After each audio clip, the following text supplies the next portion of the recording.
That was the worst day for Baylor basketball in over 20 years. Hope you had fun.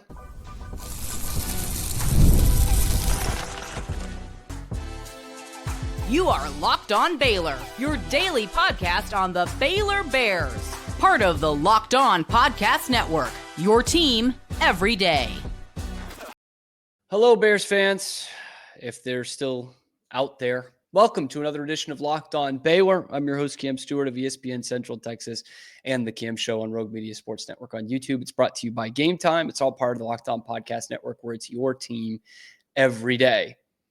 The Baylor men get their butts kicked in round two. They're out in the first weekend for the fourth year in a row. And just to one-up them, the women lose in the second round on their home floor.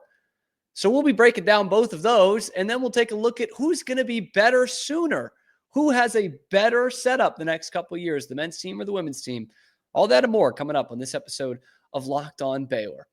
I was going to say it was the worst day in Baylor basketball history, but I'm going to keep the murder number one. Okay, so within the last 20 years or so, this sucks. This really sucks. Now, we didn't expect much from the men, right? They get destroyed by Duke. But the women losing really kind of tops that off, as both teams are out of the first weekend. And for the Baylor men's team, I think someone needs to gently remind them that there is more than one weekend of the NCAA tournament. You know, we've had to tell them over the last few years that there's more than one game in the Big 12 tournament. They've answered that bell. I think the next step is to let the guys know down at Foster Pavilion there is more than one weekend of the NCAA tournament, because they have not seen that since winning the national championship, which sounds like such a first world problem that so many programs don't have to have. Yeah, we haven't made the Sweet 16 since winning the national championship, but it is alarming for Baylor fans to see how good that team was in 2021 and how stable things were with this program right afterwards.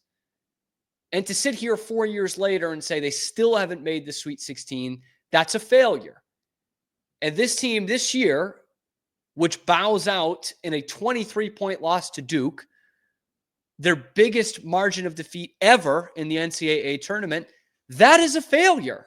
This season was a failure.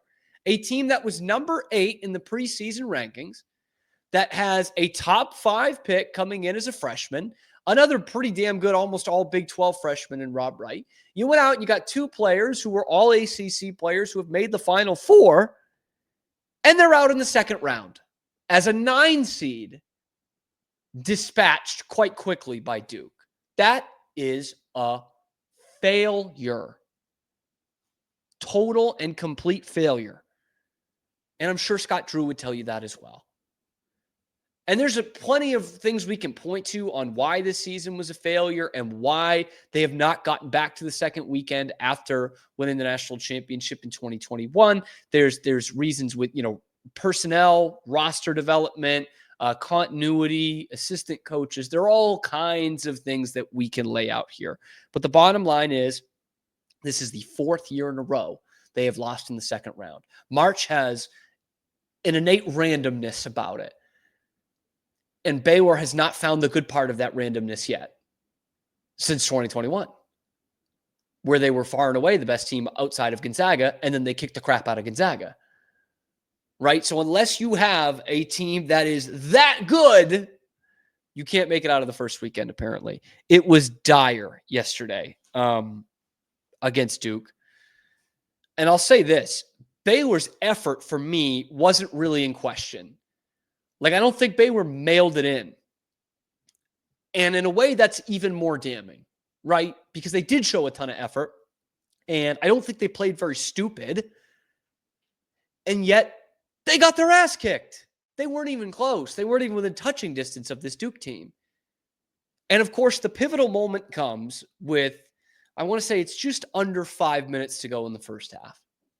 Norchad Omier gets his 3rd foul.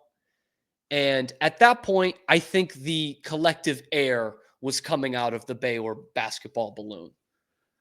Because I think all of us watching at home had the feeling of, that could be it. And that's how far this team has fallen to where you say with 25 minutes left in a game, single-digit game at that point, that this thing's over.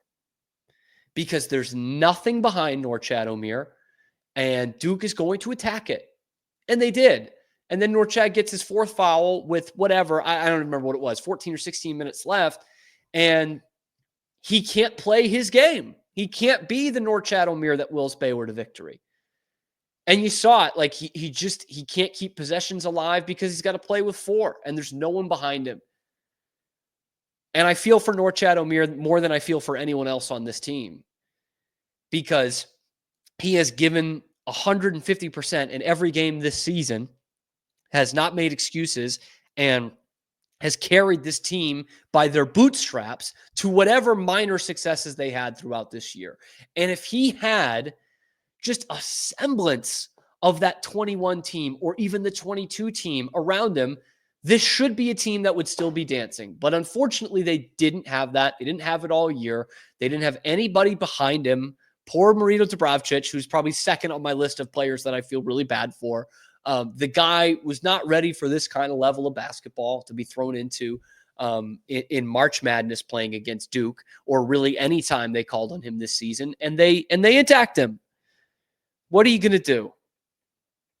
But I think Duke ends it on a 24-6 run to end the first half. It was at least, I want to say 16-6 after North Chatham-Mere goes out, and bang, the game's over.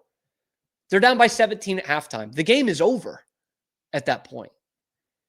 And they don't make up any of it in the second half. They go minus, after going minus 17 in the first half, they go minus 6 in the second half. And that's what really stings, is that they didn't play stupid. They didn't have a big player out. I mean, obviously Joshua Jamuna, or however Ian Eagle wants to say it, John Wunu, or whatever the hell he said. But he's been out for a month and a half, or a month. Like, you can't, that's not the excuse. And this team was just not ready for the big time in game 1, where they lost by 39. And in game, whatever the hell this was, the last game of the season, where they lose by 23. It's a disappointing season for this program. And I think this spring is going to be the most important spring that Baylor basketball's had in a long time.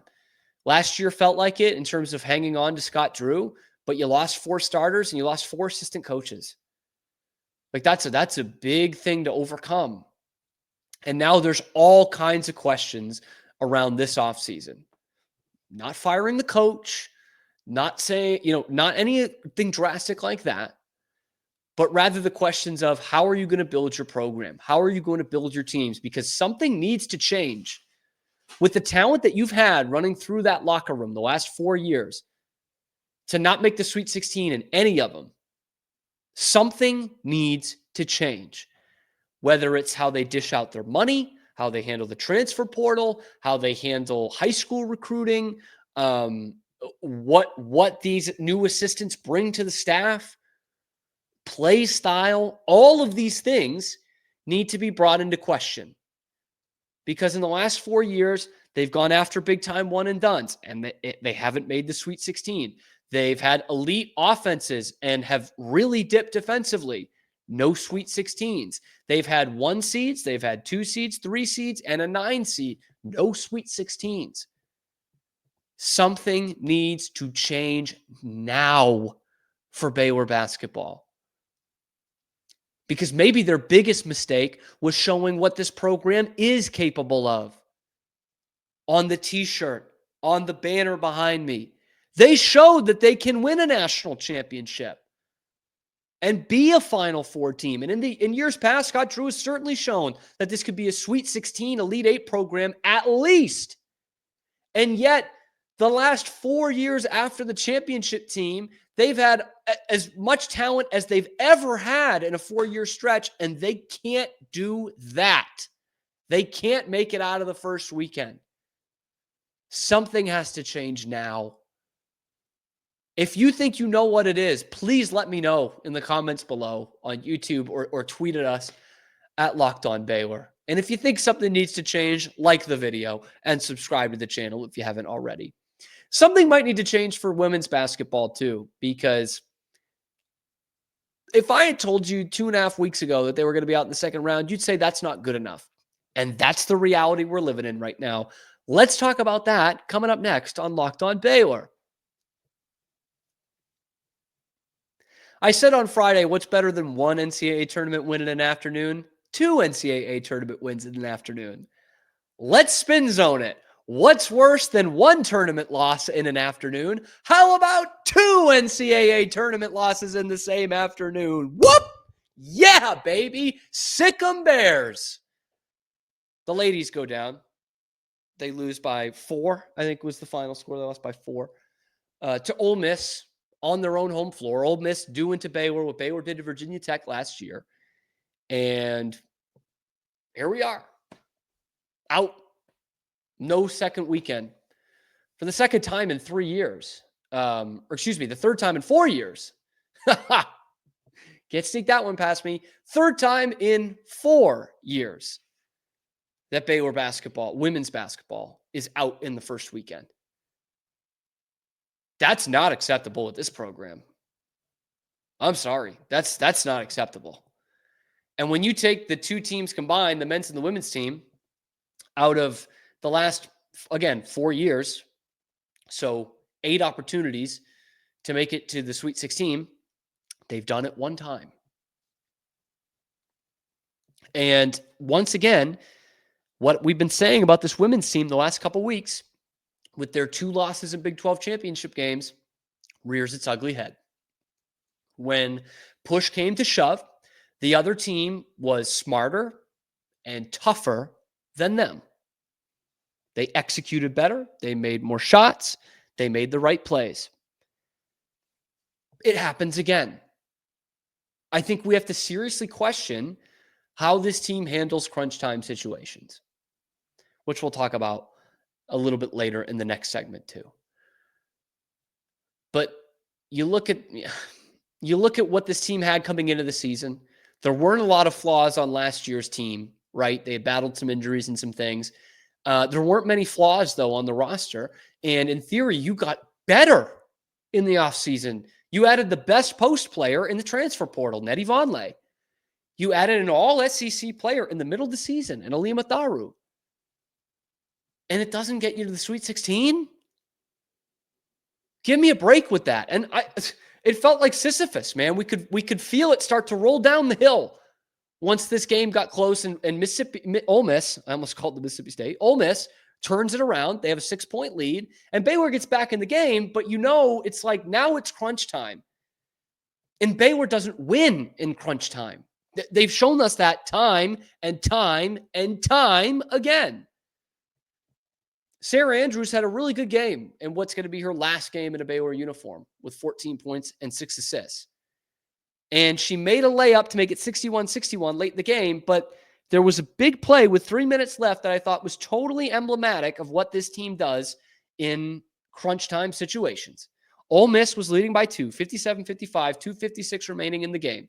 Shot clock is winding down. Sarah Andrews has the ball in her hands, and she has a wide open lane to the basket. Wide open layup. Smokes it. Smokes it so bad it hits the backboard and not the rim. So Baylor, after getting an offensive rebound, on review, gets a shot clock violation because they couldn't hit the rim on a layup. That is perfectly emblematic of how this team handles crunch time situations. And it felt like they fell apart in the second half. Ole Miss was obviously keeping pace, had some leads in the first half, and then the Bears kind of clamped it down second quarter. Held Ole Miss to 6 points, had this run going into the half. They had the lead. It was like, okay, just keep doing that. Just keep bringing that intensity, and we're good. Narrator says, but they were not good. They lose the third quarter by 3. They lose the fourth quarter by 6. They only score 15 in the fourth quarter, and bang, they're done. They're out. And it's a dog day afternoon for Baylor basketball across the board. Nettie Vonleh, 16 points, but only 5 rebounds. 5 rebounds from your tallest player. Bella Fauntleroy, Again, another tough shooting night. I guess I don't know if that shoulder ever really healed there, because it was back-to-back horrible shooting performances. She did, she was all over the place. She had the 9 rebounds. Yaya Felder, a tough day at the office, man. 0 for 2 from 3, 1 of 4 from the floor, fouled out after missing that 3 that they set up in a timeout in the last minute. That essentially became their last chance, because then they had to foul after that. This was, I think, a disappointing season for the women's team. It was disappointing in the non-conference, and then they turned it around, and then they had that winning streak, and you're like, this team should win the Big 12 here. And it all falls apart when you have a chance to win the conference regular season title on your home floor. All you've got to do is beat TCU. Very good team, but so are you. At least that's what we thought. They lose that. They lose the Big 12 championship, tournament championship game, and then they lose round 2 on their home floor. So you look at, 3 of those last 4 years losing in the second round. 2 of them were at home. 2 of them were in Waco, where I don't think Kim Mulkey ever lost a tournament game. It was unfathomable to think about Baylor losing a tournament game at home in the first 2 rounds. It didn't happen. And in 22, they lost to a 10 seed. And now this year they lose to a lower seed, albeit a 5, but they lost.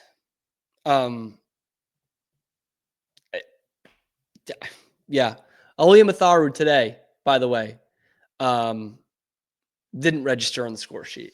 So how about that for an impact transfer? I don't know if this team just wasn't fully going to have it after Jana Van Geitenbeek went down, after she went down in game 1 of the season. But these are 2 teams you look at in very different scopes, the men's team and the women's team for Baylor, but both of them did not live up to expectations. The women's team hurts more because they were living up to those expectations 3 weeks ago, 2.5 weeks ago. They were knocking off Kansas State.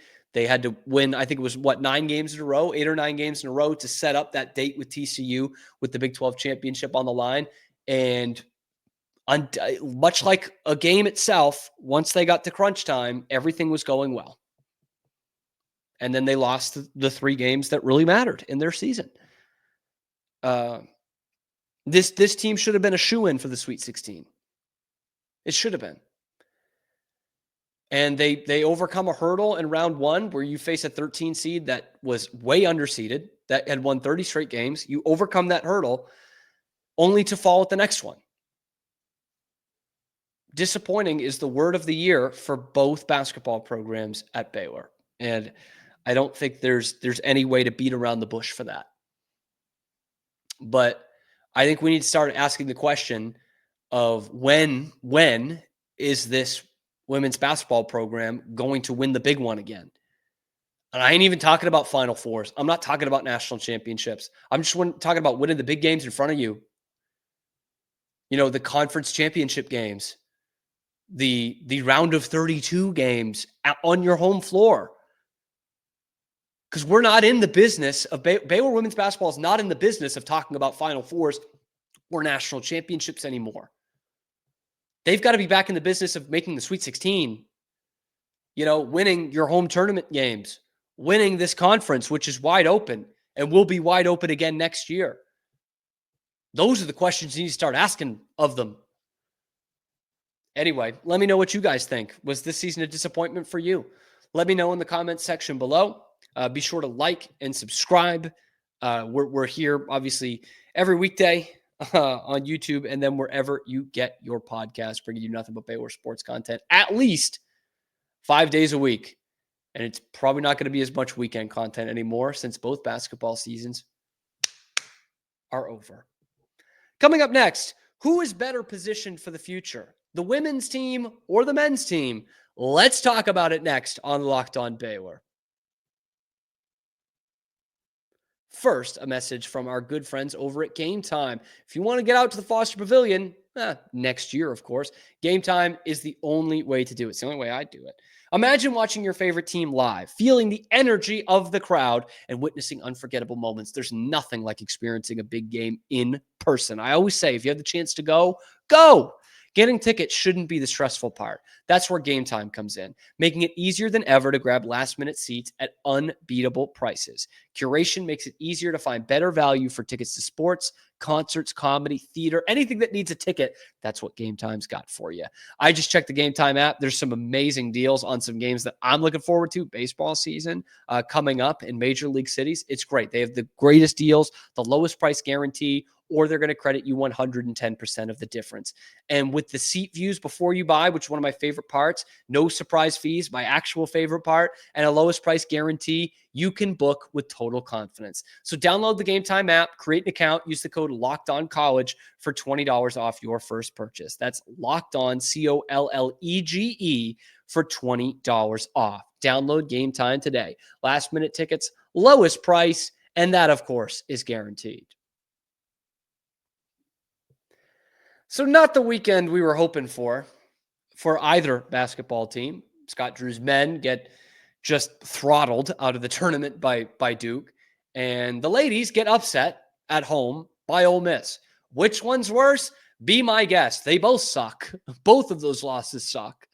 But now as we look to the future, I already talked about earlier in the show how it's kind of judgment off season for men's basketball.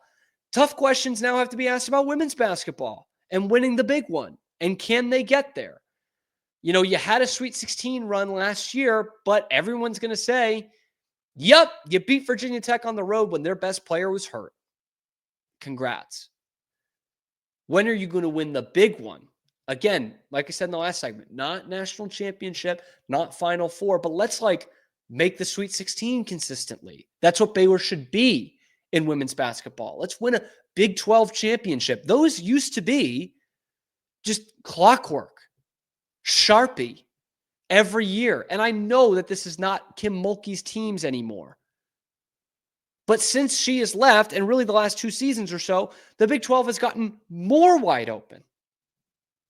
And they're not winning it. So questions need to be asked here. But the first question is, who is better set up for the near future? Is it Scott Drew's men's team? Is it Nikki Collins' women's team?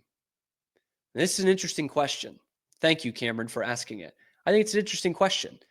So obviously, I'm not saying Nikki Collins is going to get fired, and I don't even want that. I still like Nikki Collins, but she doesn't have the job security that Scott Drew has. Scott Drew hasn't handled the transfer portal as well as maybe he should be the last couple of years. So there's questions on either side of what it's going to take. And honestly, if I had to, gun to my foot here, tell you who has the better short-term future, I'm sticking with women's basketball.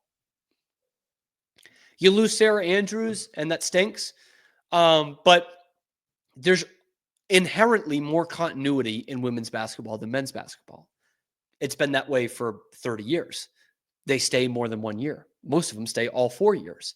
And the portal is not as crazy for Power 4 teams in women's basketball as it is for men's basketball.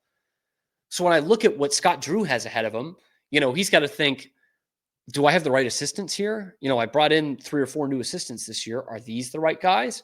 On top of, here's all the players I'm losing and how I'm going to then get a whole new team out of the transfer portal once again. I don't have John Calipari money.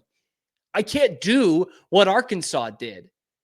And credit to Arkansas for still doing it well. There are plenty of teams that spend a lot of money out there and don't do it well. Baylor being one of them. Arkansas is a 10 seed, lower than Baylor, and they're in the Sweet 16. Baylor's a 9 seed, and they're home.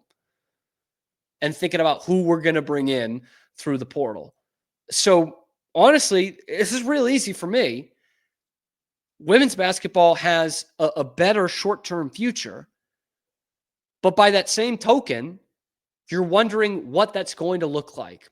Baylor women should have a better regular season next year than what the men have, just based off, how they're looking right now. Right? We know most of the team is going to be back for the women next year. Most of the team's not going to be back for the men next year. So on paper, as we look at it on March 24th, right, that's a that's a team in the women who should have better continuity and should have a better regular season next year. But can they win these big games? Scott Drew's won the big games. Nikki Collin has not. I like her. I like the style of basketball. I like the players she's brought in, but they don't win big games.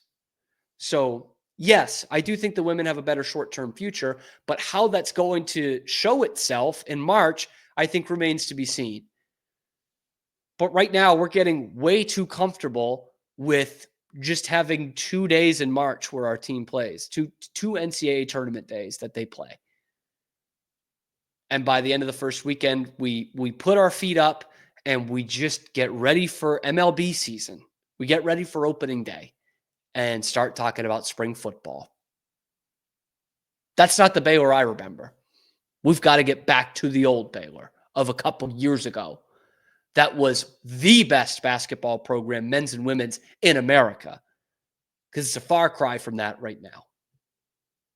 Let me know what you guys think down in the comments below or tweet at us at Locked On Baylor. We'll use that as well.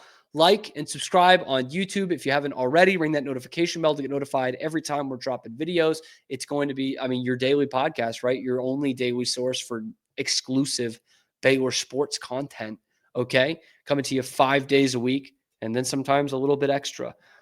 Thank you guys for making it your first listen today and every day. I know it was a tough weekend for us. We'll break more of this down, the future of these basketball programs over the coming days.